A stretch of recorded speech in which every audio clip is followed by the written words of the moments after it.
The morning I decided I'd had enough of Bonnie Blankenship started at 6:15 in the morning, when it was -8 degrees outside, and my driveway apron was buried under 4 inches of ice that had bonded to the asphalt like it had been welded there by the devil himself. I had a pipe running warm water from the outdoor spigot along a soaker hose I'd laid across the apron the night before, which is a technique I'd used for years without issue. I had to get my truck out. I had a job site to get to, and I wasn't going to risk backing a 1-ton pickup over a sheet of ice that was essentially a ski slope connecting my driveway to the street. I figured I'd run the water for maybe 45 minutes, let it loosen the bond between the ice and the asphalt, then scrape everything off clean, coil up the hose, and be on my way. Simple plan. Reasonable plan. The kind of plan a person with basic winter survival experience comes up with at 6 in the morning when it's so cold the neighbor's dog won't even come outside to do his business.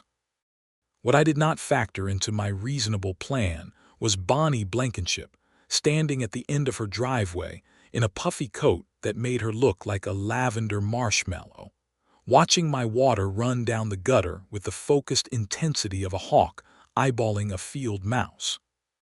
I noticed her when I came back out with my ice scraper.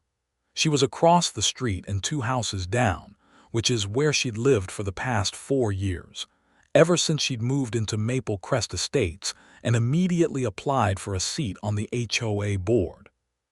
She'd made it onto the board within 6 months, had become the self-appointed head of the Compliance and Standards Committee within a year, and had spent the 2.5 years since then treating the rest of us like we were subjects in a small feudal kingdom where she wore the crown and we were the peasants. I gave her a wave because that's what you do. You stay civil. You don't start a fight at 6 in the morning when it's below zero and you've got places to be. She did not wave back. She pulled out her phone and started taking photos. I went back inside, poured myself another cup of coffee, and figured that was that. Let her take her pictures. I wasn't violating anything. Our HOA didn't have a rule against running water on your own driveway. I'd checked the CC and RS twice after moving into Maple Crest Estates 3 years ago, mostly because I'd heard stories about Bonnie before she ever knocked on my door to introduce herself. She had a reputation in the neighborhood before she'd even finished unpacking her boxes, which tells you something about the kind of impression she makes. I got the ice loose by about 7, scraped everything clean, coiled up the hose, and made it to the job site with 15 minutes to spare. I work in residential construction, primarily framing and structural work, and in the winter that means early mornings and a constant battle against frozen ground, frost-heaved footings, and materials that don't want to cooperate in the cold. I didn't think about Bonnie again for the rest of the day, which was maybe my first mistake, because Bonnie was absolutely thinking about me. The fine notice was in my mailbox when I got home at 5:30. I stood in my driveway in the dark, in the cold, reading this thing by the light from my phone, and I had to read it twice because the first time I thought I was misunderstanding it. The notice was from the Maple Crest Estates Homeowners Association, specifically from the Compliance and Standards Committee, signed by one Bonnie Blankenship, committee chair. It said that I, Mike Russell, had been observed on the morning of January 14th, engaging in the unauthorized discharge of residential water onto community-shared drainage infrastructure, specifically the gutter and street drain located at the front of my property, in violation of HOA Regulation 742, which governed the responsible use of shared community utilities and drainage systems. The fine was $250, due within 30 days, or a late fee of $50 per week would be applied until paid. I stood there in the cold for a long moment. I looked at the snow. The snow looked back at me. I took a photo of the notice and went inside. Now I want to be clear about something. $250 isn't going to break me. That's not what made me angry. What made me angry was the specific regulation she'd cited, because I knew that regulation. I knew it the way I knew my own phone number, because I had read those CC and RS cover to cover, and I knew that Regulation 742 dealt specifically with commercial-grade water discharge, like pressure washing contractors or construction site dewatering, not a homeowner running a soaker hose for 45 minutes to thaw his driveway. The regulation had been written to prevent commercial operations from dumping large volumes of water into the residential drainage system all at once. It had absolutely nothing to do with what I had done. More importantly, there was a clause in the HOA's own governing documents, Appendix C, Section 2, Paragraph 8, that specifically stated that any enforcement action taken by a committee must first be reviewed and approved by the full HOA board before a fine could be issued. The Compliance and Standards Committee, meaning Bonnie, did not have unilateral authority to issue fines. That required a board vote. So what she'd done was issue an unauthorized fine under a misapplied regulation. I called my neighbor Craig that evening. Craig Pelham lived right next door to me, had been in Maple Crest for 8 years, and had more history with Bonnie than just about anyone. He'd also been on the HOA board briefly before resigning because, as he put it, he couldn't sit in the same room as Bonnie for 2 hours a month without his eye starting to twitch. He confirmed everything I already knew about the procedural requirements and added one thing I didn't know. She's been doing this for at least a year, Craig told me, issuing fines on her own. I know at least 5 people who have paid them without questioning it because they didn't want the hassle. Dave Kowalski paid one in October. Something about his fence post color being one shade off from the approved palette. He just paid the $150 to make it go away. I thought about that. 5 people, maybe more, paying fines that were never properly authorized, under regulations that may not have actually applied to what they did. That was money going somewhere. And if it was going into the HOA's general fund without proper board documentation, that was a problem. And if it wasn't going into the HOA's general fund at all, that was a much bigger problem. Where does the fine money go? I asked. Craig was quiet for a second. That's a really good question, Mike. I decided to handle this carefully and methodically, which is how I approach anything that matters. In construction, if you skip steps, if you rush, if you don't measure twice, you end up with a wall that won't bear load or a foundation that cracks in the first freeze. Same principle applies here. So I started with a written request for the full HOA financial records, specifically the fine collection account, because as a homeowner in the association, I had a legal right to inspect those records under state law. I also wrote a formal written response to the fine notice, stating that I was contesting the fine on the grounds that it was procedurally improper under Appendix C, Section 2, Paragraph 8, that the regulation cited did not apply to the activity described, and that I was requesting a full board hearing within the 30-day period before any late fees could be applied. I sent both letters certified mail, return receipt requested, to the HOA's registered mailing address and to Bonnie's address as committee chair. Then I started talking to neighbors. The winter had everyone stuck inside, which actually worked in my favor because people were home and had time to talk. I knocked on doors over the course of a week. What I found was a pattern. Bonnie had been issuing fines solo for well over a year. She'd hit 7 households that I could identify. The amounts ranged from $75 to $300.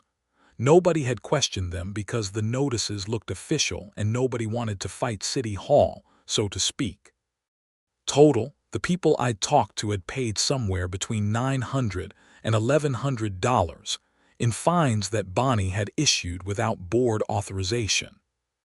The question of where that money went became much more interesting when I talked to Sandra Reyes, who lived 3 houses down on the other side and who happened to work as a bookkeeper.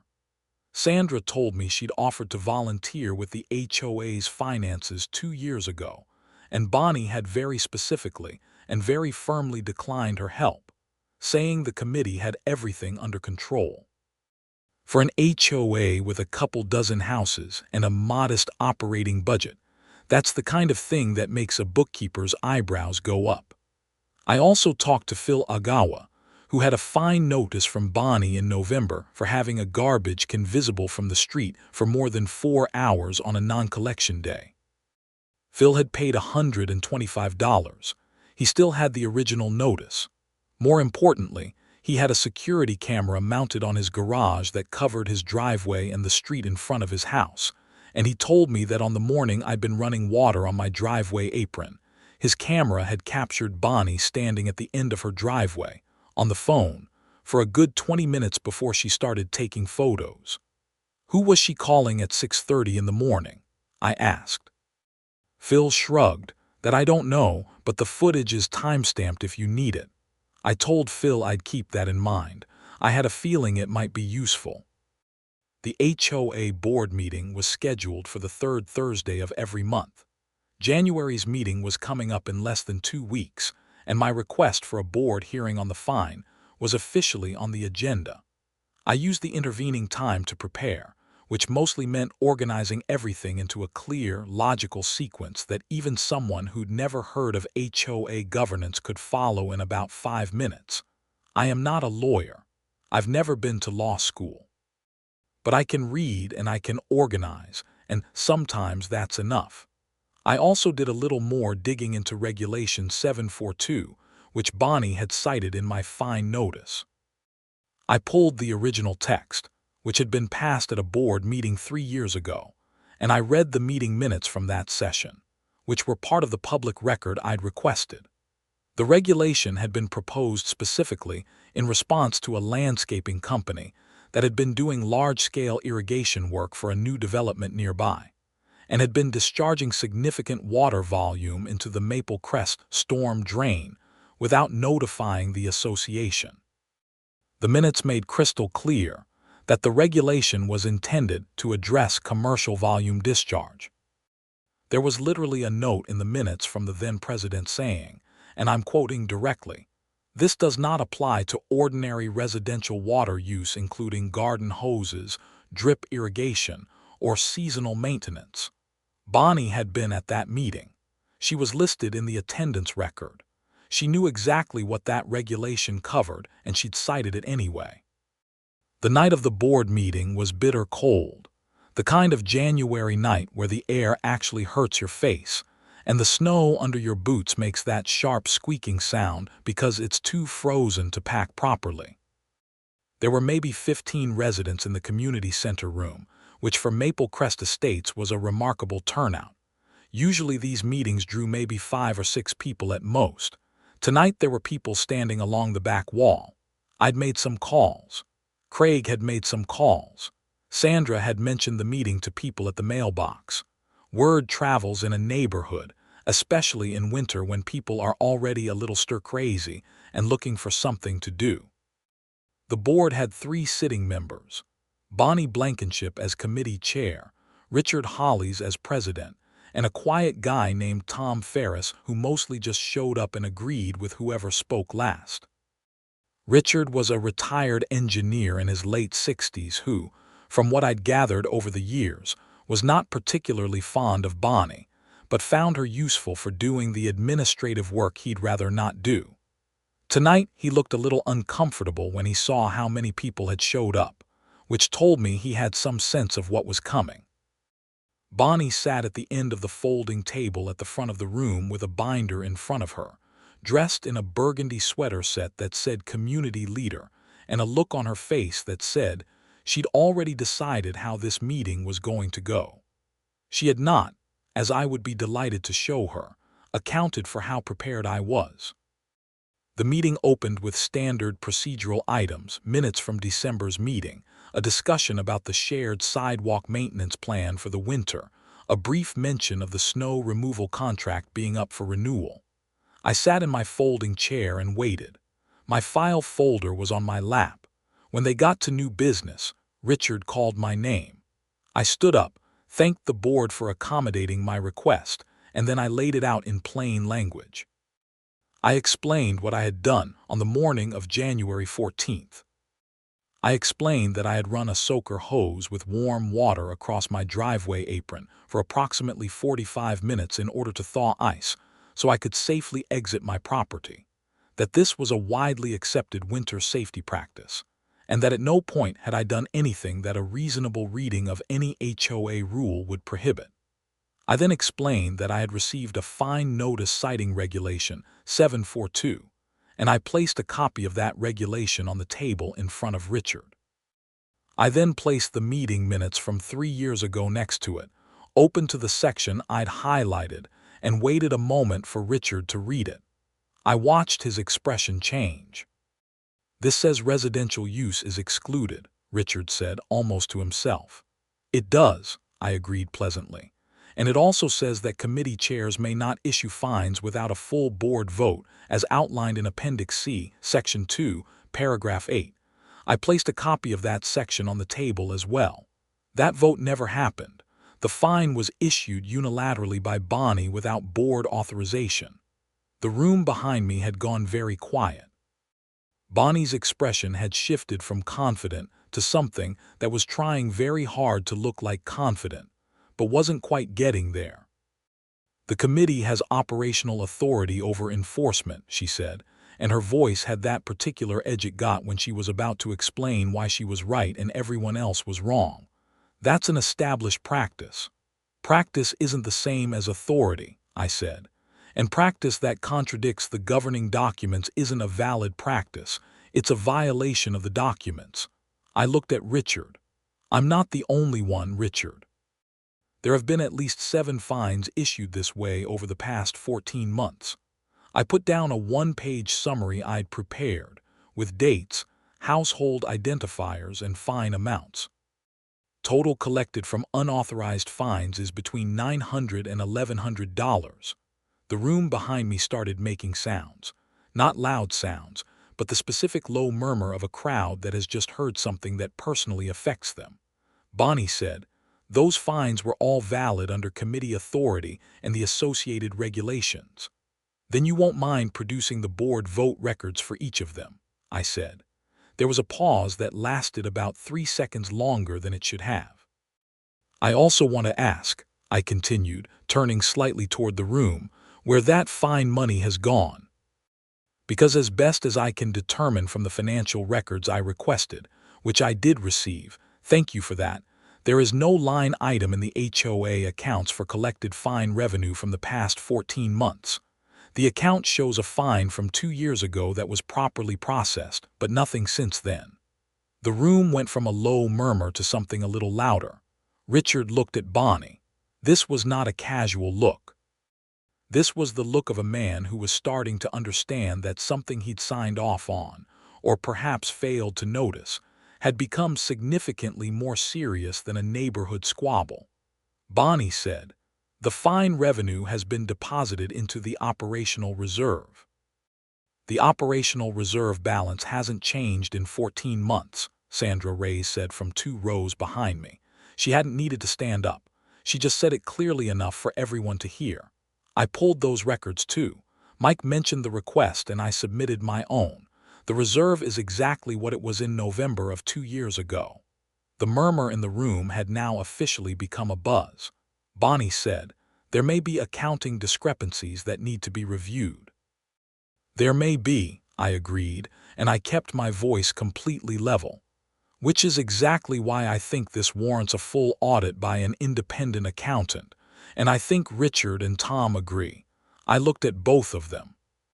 Tom was staring at his hands with the expression of a man who deeply regretted ever coming to a board meeting in January. Richard was looking at Bonnie in a way that suggested he was reconsidering several years of decisions simultaneously. "I'll second a motion for an independent financial audit," Craig said from behind me, before anyone else had actually made the motion, which technically wasn't quite how procedure worked, but nobody seemed inclined to point that out. Richard said, "I think that's appropriate. We'll commission an audit." He wrote something in his notes. "And I'm putting a formal hold on all enforcement actions from the Compliance and Standards Committee pending a procedural review." He looked at Bonnie steadily. "And Mike, your fine is dismissed, effective now."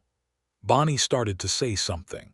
Richard said, "Bonnie, I think we're done for tonight," in a tone that was polite and final in equal measure. The meeting ended shortly after, and the community center emptied slowly because people kept stopping to talk, which is what happens when a neighborhood gets reminded that it has a shared stake in how things are being run. Craig clapped me on the shoulder. Sandra showed me the financial printout she'd brought and pointed out two additional things she'd noticed that she hadn't wanted to raise in the meeting. Phil told me he'd preserve the security footage from his camera, all of it, in case it was needed. Dave Kowalski, who'd paid the fence fine in October, asked if he could get his $150 back. I told him I thought that was a very reasonable thing to want. The thing about a cold January is that it keeps people close to home, and when people are close to home, they notice things. In the weeks that followed, I noticed Bonnie's behavior shifting. She still walked her route around the neighborhood every morning, because she did this regardless of weather and regardless of social circumstance, but she'd stopped photographing things. She'd stopped leaving notices in mailboxes. One afternoon, I saw her speaking to Richard in her driveway, and even from a distance I could see that whatever the conversation was, she was doing the receiving rather than the directing, and she did not look happy about it. The independent accountant arrived in the first week of February. She was a woman named Gail Hofstetter who'd been recommended by a property management firm that the HOA had worked with previously, and she spent 3 days going through the books. I wasn't privy to every detail because I wasn't on the board, but Richard had committed to releasing the findings to the full community, and I took him at his word. Meanwhile, winter kept doing its winter things. We got another 8 inches of snow in the second week of February, which turned my street into a slow-motion obstacle course for about 48 hours. The snow removal contractor, whose contract was apparently being contested as part of the broader financial review, was late to clear the shared areas, which meant the little strip of common property at the end of the cul-de-sac stayed buried under 1.5 feet of packed snow for almost 3 days. Somebody's kid thought this was fantastic and built an impressive fort there. Their parents were slightly less enthusiastic, because accessing the end of the street required either hiking through the snow or taking a long way around. I cleared my own driveway and the sidewalk in front of my property, and then, because I had the equipment out and the fuel was running anyway, I cleared Craig's walkway and the sidewalk in front of Phil's house too, because that's what you do when your neighbor is at work and it's 18 degrees and the sidewalk is a hazard. Nobody needed to write a rule about that. The audit results came back in the third week of February.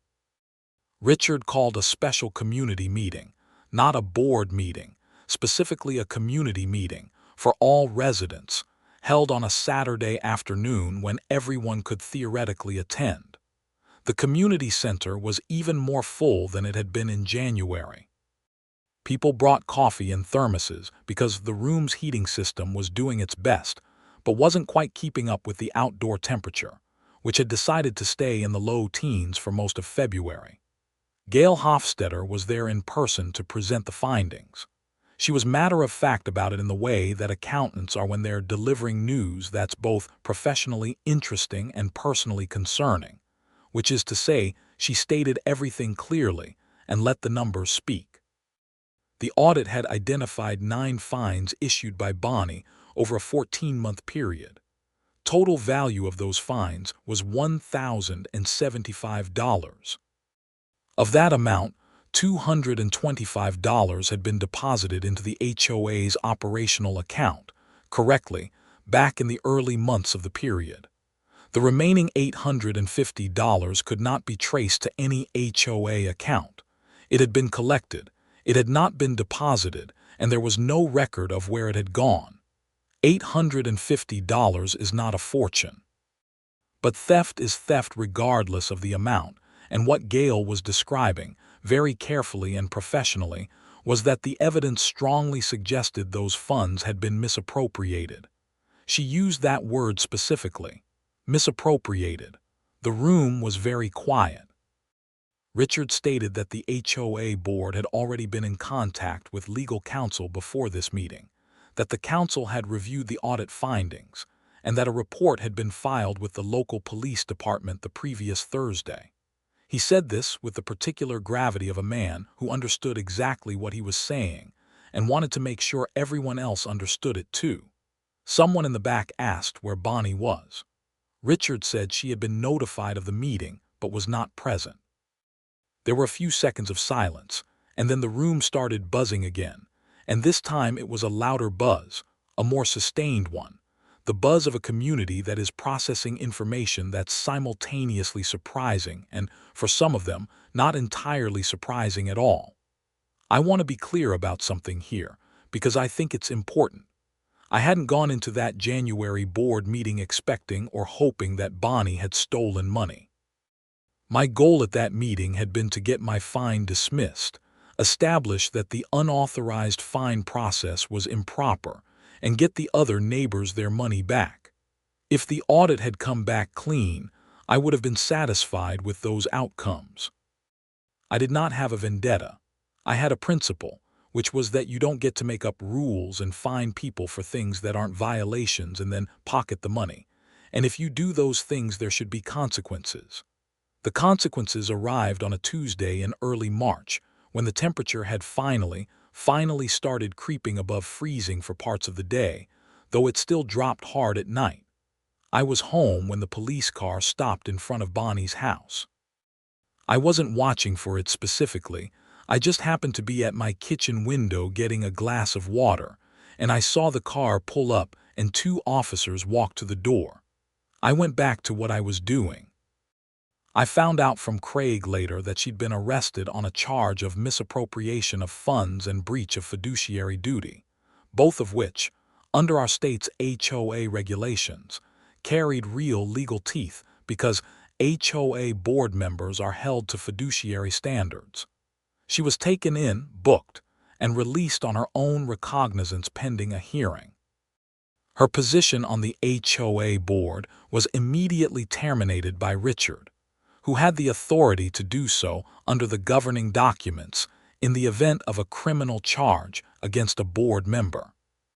Now I need to back up slightly, because during all of this I haven't yet told you about the shared valve, which is actually the moment that kicked everything into a sharper gear, and which I realize I've been building toward without fully getting there.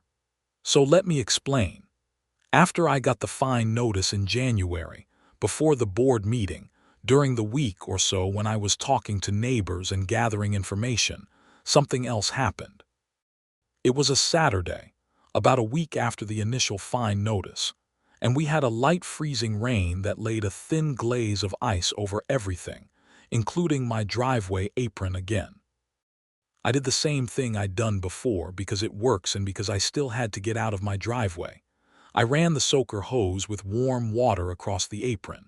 About 30 minutes in, I went out to check the progress, and there was Bonnie at the end of my driveway. Not at the end of her driveway this time. At the end of my driveway. She was standing on the public sidewalk, which is technically fine, but she was right there, maybe 8 feet from my front bumper with her phone out filming. And she said, "Mr. Russell, I'd like you to know that you are currently in violation of HOA Regulation 7.4.2, and this is the second documented instance, which escalates the fine to $500. I looked at her. I looked at my hose.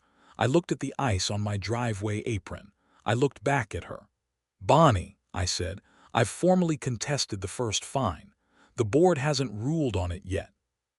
You can't issue a second fine for the same alleged violation while the first one is under active contest.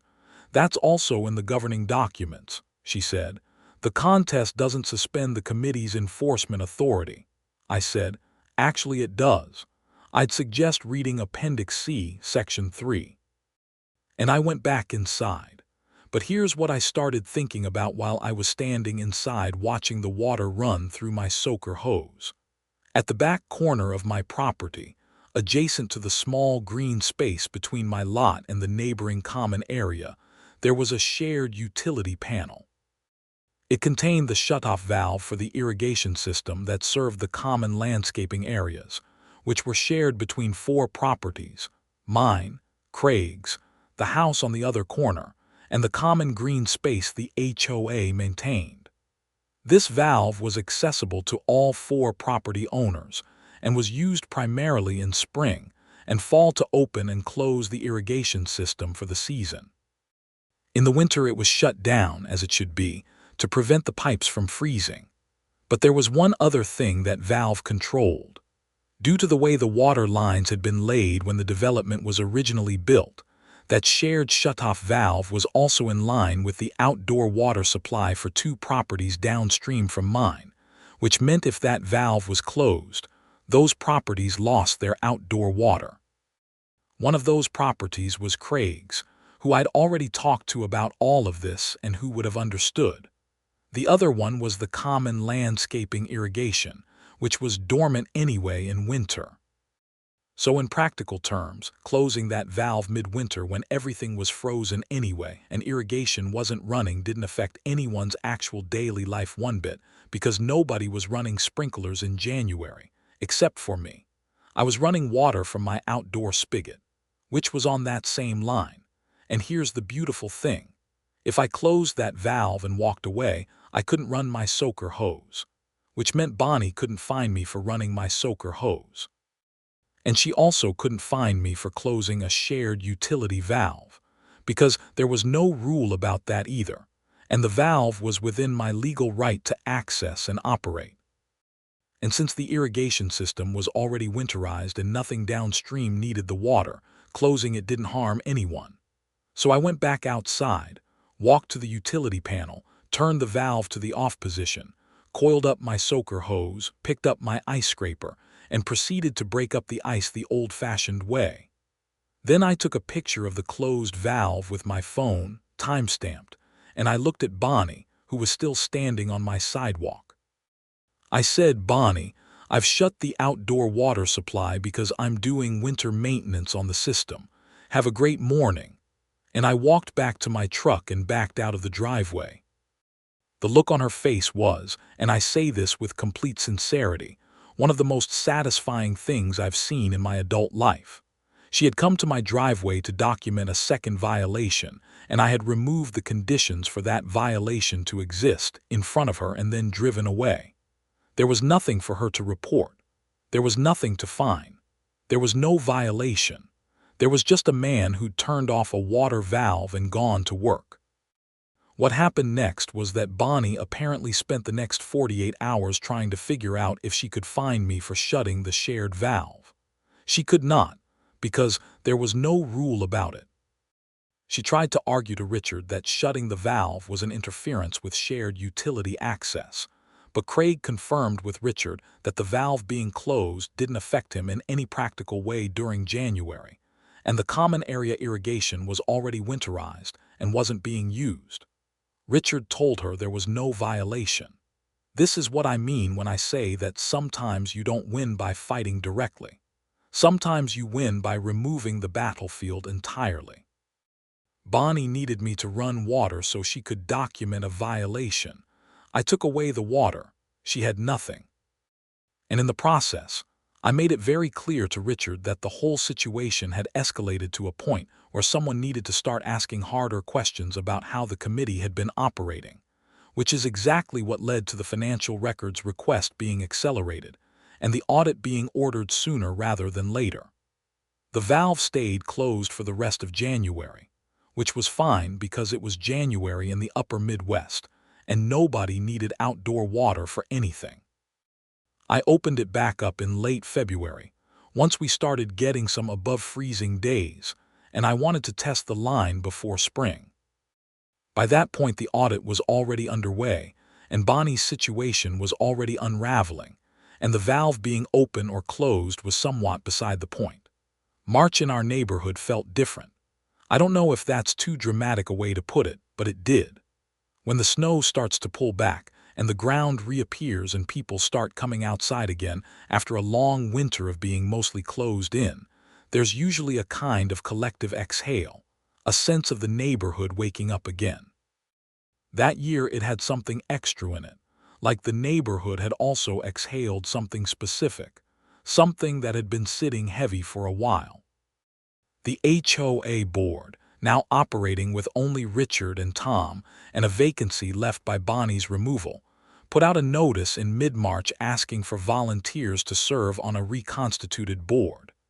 They got 7 responses, which was more than they'd gotten for any board position in years.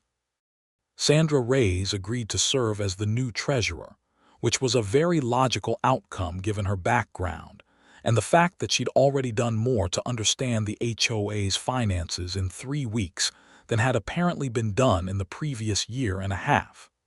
Craig put his name in and was voted in to fill the 3rd seat. The restructured board held its first meeting in late March, and it ran 90 minutes shorter than the January meeting had, which is the kind of efficiency you get when the people running the meeting are actually there to run the meeting and not to run the neighborhood. One of the first things the new board did was formally review all 9 unauthorized fines and vote to refund every single one of them to the households that had paid. This required some negotiation with the HOA's general counsel about liability and documentation, but it got done. Dave Kowalski got his $150 back. A woman named Patris who lived on the far end of the street got her $200 back. Phil Agawa got his $125 back. It took a few months for all the checks to clear, but they cleared. Every single one. My fine had been dismissed at the January board meeting, so I didn't get a refund check, but I didn't need one. Getting it dismissed was the point.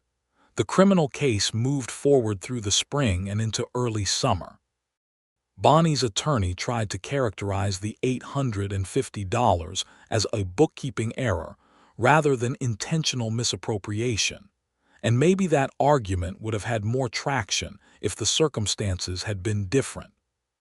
But the combination of the unauthorized fine process, the misapplied regulations, the inconsistent deposits, the refusal of outside volunteers, and the fact that the missing funds only appeared in months where Bonnie was the sole person handling the collection, all of that together painted a picture that was difficult to argue away. The prosecutor didn't think it was a bookkeeping error either. She took a plea deal in June. It involved paying full restitution, which was the $850, a fine imposed by the court, community service, and a period of probation. She didn't serve jail time, which is not unusual for a first offense involving a relatively small dollar amount, but she did have a criminal record now, which would follow her for years, and she had to move out of Maple Crest Estates because the terms of her probation included the requirement that she not hold any position of authority in any homeowner association or similar governance body, which made living in an HOA community a complicated arrangement. She sold her house in August and was gone before the first leaves turned. I'm not going to pretend I felt nothing when I saw the sold sign go up in front of her house. I did feel something. I'm just not entirely sure what to call it. It wasn't satisfaction in the malicious sense. It was more like the feeling you get when a job has been done correctly, when the structure is square and level and will hold, when the work means something. The neighborhood was better structured than it had been in a long time. The governance was cleaner. The people running things were running them for the right reasons. That felt worth something. The summer HOA newsletter, which Sandra and Craig put together, and which was a significant upgrade from the previous newsletters in both tone and content, included a full 1-page summary of the financial audit findings, the refund process, the new board procedures, and the requirement for all future enforcement actions to go through a documented board vote. It also included a plain language summary of the governing documents, CC and RS, bylaws and appendices, broken down into readable sections, so that homeowners could actually understand what the rules were and what their rights were. The newsletter was 3 times as long as any previous one, and I heard from Craig that multiple people stopped him in the driveway specifically to say they'd actually read the whole thing, which for an HOA newsletter is basically a standing ovation. I also want to mention something that happened in April, because it's the kind of thing that doesn't make headlines but that I think matters. About 6 weeks after the board meeting, when the snow had mostly gone and the mud season was in full swing, and everyone was rediscovering what their yards looked like under a winter's worth of accumulation, I was out front pulling dead growth from along the fence line. Bonnie walked past on her usual morning circuit. She didn't have her phone out, she was just walking. We made eye contact. Neither of us said anything. She kept walking. I went back to pulling dead growth. I'm not sure what the right thing to do in that moment was, to be honest. I hadn't sought this outcome for her personally. I'd pushed back against an unfair fine under a misapplied rule, and the whole structure had revealed itself in the process. She had made her own choices, and those choices had consequences. I didn't need to say anything to her in April, and I didn't. What I did say, later that week, was yes to Craig's invitation to come to the spring neighborhood cleanup day, which the new board had organized and which turned out to be a genuinely good time. About a dozen households sent people out. We cleaned up the common areas, spread new mulch on the shared landscaping beds, replaced a section of the split rail fence along the back green space that had been damaged by ice over the winter, and then someone brought out a propane grill, and we all stood around in the mild April air eating burgers and talking the way neighbors talk when they actually know each other. Phil showed me the new camera system he'd upgraded to, which now covered a wider angle and had better night recording. He said the footage had made him think about having documentation more generally, not for HOA reasons specifically, but just because you never knew when something was going to be relevant. I thought that was a reasonable position. Sandra told me she'd already found 3 additional inefficiencies in how the HOA's contracts were structured. Nothing fraudulent, just legacy arrangements that hadn't been reviewed in years, and that renegotiating them would save the association about $600 a year. Craig said that $600 a year meant they could replenish the reserve without raising dues, which was good news for everyone. Tom Ferris, who had survived the entire saga as the board's silent third member, and who was, I'd come to understand, actually a pretty decent person who just hated conflict, said he was looking forward to meetings where the main items of business were things like the snow removal contract and whether to plant annuals or perennials along the front entrance. I told him that sounded like a good problem to have. He agreed that it did. By the time the next winter arrived, Maple Crest Estates looked and felt different in ways that were hard to put your finger on precisely, but that were definitely real. The snow removal contractor had been replaced with a more reliable one who showed up when he said he would and cleared the common areas within 4 hours of a snowfall, which sounds like a small thing until you've navigated an uncleared cul-de-sac in a 1-ton pickup at 6 in the morning. The shared utility areas had been properly documented, and each property owner on the shared valve system had been given a clear information sheet about what the valve controlled and how to operate it safely, which was something that should have existed years ago. The HOA newsletter went out quarterly now instead of once a year, and it was consistently readable. The board meetings ran on time. My driveway apron froze over again in December, because that's what driveway aprons do in this part of the world. I ran warm water through my soaker hose across the apron for about 40 minutes, loosened the ice, scraped it clean, coiled the hose, and got in my truck. Nobody came to stand at the end of my driveway and take photos. Nobody left a fine notice in my mailbox. I backed out into a clear street, the snow removal contractor having come through at about 4 in the morning, and drove to my job site. It was a cold morning, the sky that pale winter gray that looks like it's holding its breath before the next snowfall, and the heat in my truck cab was just starting to kick in properly as I turned out of the neighborhood. I thought about the year that had passed. I thought about 150 words in a fine notice, a soaker hose, a shared shutoff valve, and a folder of documents I'd put together at my kitchen table over 3 evenings. I thought about Craig and Sandra and Phil and the dozen other neighbors who'd come out to the community cleanup in April. I thought about how Bonnie had genuinely believed that her authority was something she owned rather than something she was supposed to hold temporarily on behalf of a community. The thing about HOA governance, and I'm not an expert, I want to be clear about that, is that it only works when the people running it remember that they are neighbors first and administrators second. The moment someone starts treating the governing documents as a personal weapon rather than a shared framework, the whole thing starts to corrupt, slowly at first and then faster, the way a structural problem in a building works. A small issue in the framing that nobody notices becomes a compromised load path that becomes a wall that doesn't work the way it's supposed to. You catch it early by knowing what to look for, and you fix it by taking it back to the plans and building it the right way. We'd caught it. We'd fixed it. The neighborhood was level and square again. My truck heater was running warm by the time I got onto the main road, and I turned the radio up and headed to the job site, where we had footings to inspect and framing to start on a new house that somebody was going to live in for the next 30 years. Outside the window, the fields were white and flat and still, the sky pressing down gray and close. By the time I got home that evening, there would probably be a couple more inches of snow on the driveway apron. I had a soaker hose for that.